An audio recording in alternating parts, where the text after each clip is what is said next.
The secret to longevity is, especially in the content game, but really in any game that you're trying to at least help other people with, is that if you've done the thing, you can be certain rather than confident. Be certain based on what you've done, not based on what you say other people should do.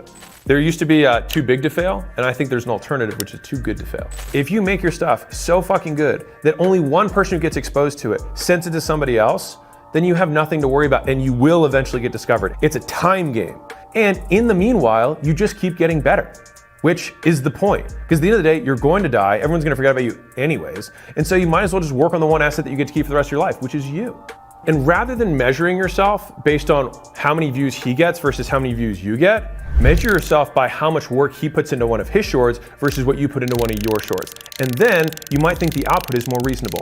And if there's a top sales guy in your organization who's making more money than you, compare not what his commission check is to yours every month, compare how many calls he's making, how many times he practices the script, how many calls he's made before you, how many sales he's closed before you, what time of day he shows up at work, what time of day he leaves, whether he works weekends or not, whether he's willing to hop on the phone in a family context so that he can still close the deal. If you're doing all the inputs, the outputs will always match on a long enough time horizon. And if you are new to the game, then my recommendation is not only to match inputs, but to double or triple the inputs that someone ahead of you is doing. And the reason you do that is because if you just match your inputs, then you're always gonna be behind them because they're already ahead of you because they're better than you. And so if you both do the same amount of work, they're gonna keep getting better and so are you. So you have to do twice the work. You gotta be like Kobe.